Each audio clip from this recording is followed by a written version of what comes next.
Lego Castles in the Air. Presented by Still a Frog. My mother locked me in the basement of my childhood home. True story. I feel I have to say that because the somewhat outrageous nature of the first sentence would make it seem that this might be a work of fiction. Some cheap horror movie that ends with, I don't know, my mom transforming into a flesh-eating zombie or a blood-sucking vampire. No, this isn't that kind of story. Then again, who knows? One woman's love story might just be another woman's nightmare. Actually, let me start again. Forget for a few minutes the whole me being imprisoned in my mother's cellar part. We'll come back to that. Let's begin instead with a somewhat easier-to-believe scenario. I'm on a beach. And for those visual learners, I am approximately 5'6", blonde hair, hazelish eyes, and I am amply endowed. Next to me, lying on an army green beach towel, is my husband of 6 years. We'll call him Henry.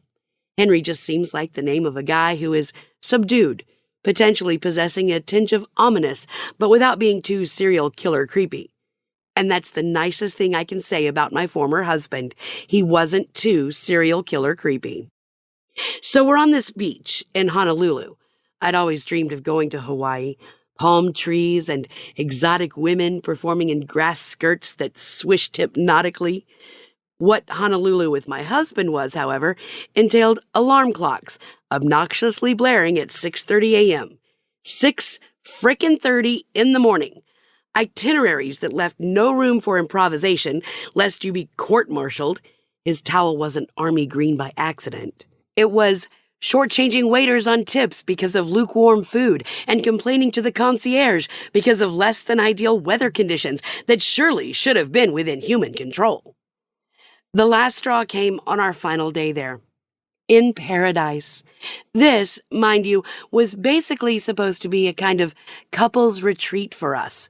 How desperately naive of couples to think that when things start to fall apart, a trip to a tropical locale, complete with umbrellaed drinks in still hairy coconut shells, will make years of accumulated hostility magically morph into the return of honeymoon bliss. Ah! Anyway, given the therapeutic nature of this particular vacation, we were paired with another couple for a lunch and Lego session. Rest assured, it's exactly what you'd imagine. We'd have lunch and work on erecting, from Legos, something that represents our relationship.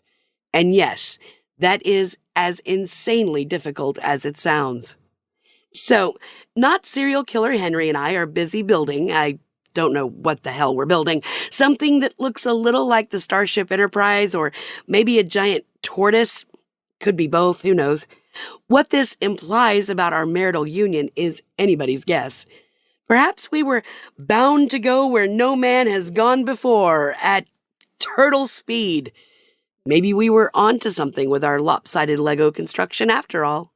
The couple with whom we were paired for the afternoon, let's call them Chris and Sarah, were definitely more Lego capable than Henry and me. They'd perfectly recreated the Eiffel Tower, emblematic of their Parisian honeymoon. Though I could sense some simmering tension in their team effort.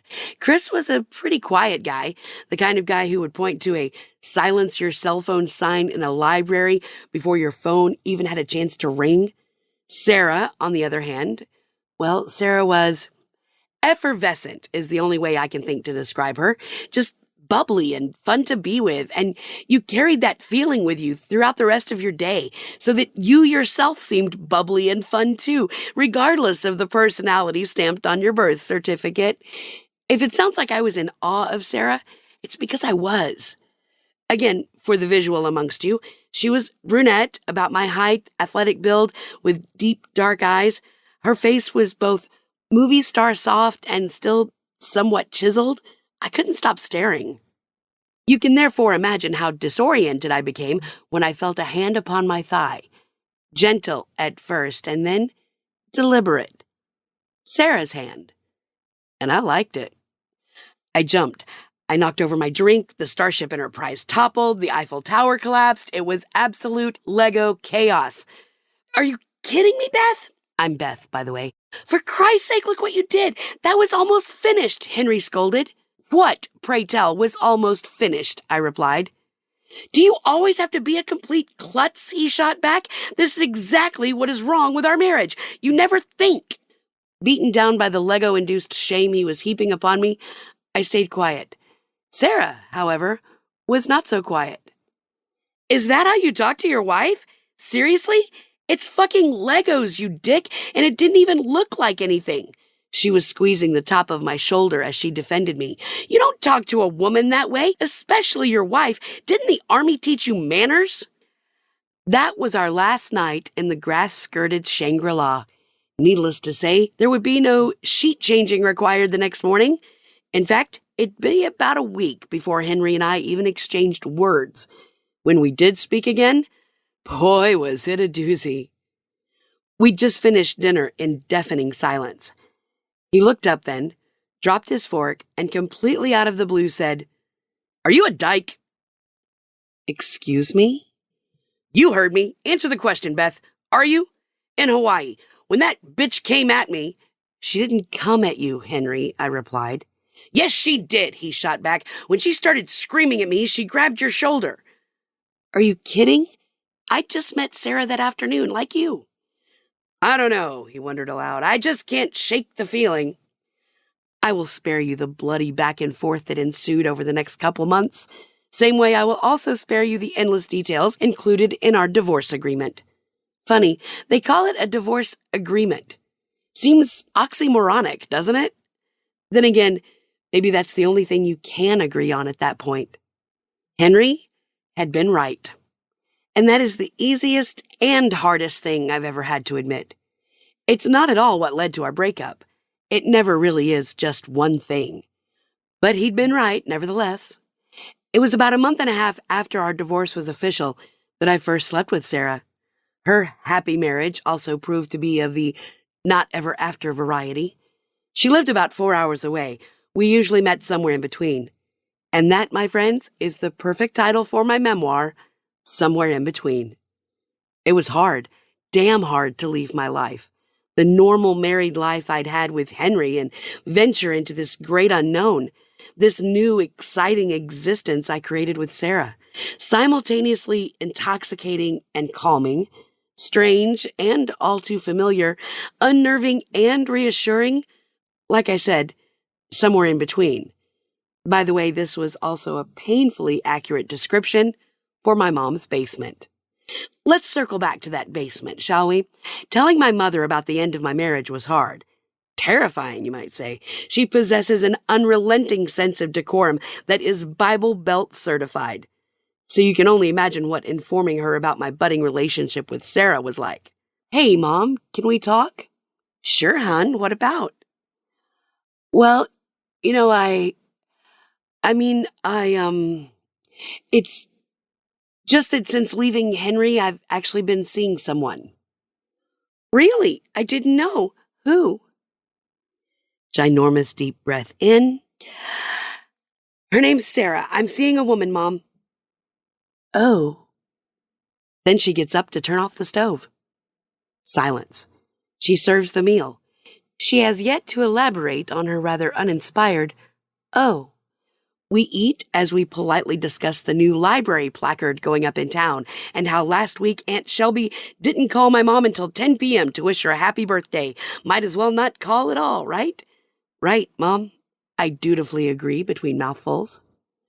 I'm still waiting for something, anything, by way of a response. But there's nothing. It's as if I'd announced that my last dentist appointment was cavity-free instead of having said, guess what, I'm a lesbian. Can you do me a favor, hon? She asks. Sure, Mom, I say. I want to bring up that window air conditioning unit for the handyman to install when he comes Friday. It's too much for me to lift. Can you possibly grab it from the basement and carry it up here? Of course, Mom. With all my heavy-handed foreshadowing, you can probably figure out the rest. The door closes quickly, then locks behind me. It's an older house. Skeleton keys were the norm for my parents' place. It took me a minute upon hearing the Boris Karloff reminiscent metallic clinking sound. Mom? I tried the door. Mom, can you please open the basement door? What's that, hon? The door's locked. Did you lock it? Mom, what's going on? The next thing I hear, those who do wrong will not inherit the kingdom of God. Those who indulge in sexual sin or who worship idols or commit adultery, none of these will inherit the kingdom of God. An exorcism? Really? She'd invented her own conversion therapy camp, Cellar Ready, and she went on and on and on. She did, to her credit, I guess, repeatedly say that she loved me, but somehow the devil had to be driven out of me. Mom, I continued to plead, decibel level increasing, why are you doing this? Please! You left your marriage. You're dating a woman. You've completely lost your moral compass. Wait, so which is the problem here? Divorce or homosexuality? This is my life, Mom. Maybe I'm meant to live in the spaces in between what you see as normal. My mother eventually let me out. There was nothing more said between us that night. Just tears. Lots of tears. I went home. I FaceTimed Sarah. I didn't tell her about my evening. I skipped over the whole basement kidnapping thing. I just want to look at you, I said, and began to cry. What's wrong? She asked. Nothing that love can't conquer, I whispered, laughing at my own cheesiness. Love conquers all, didn't you know? She smiled. I guess I just forgot for a second, I said.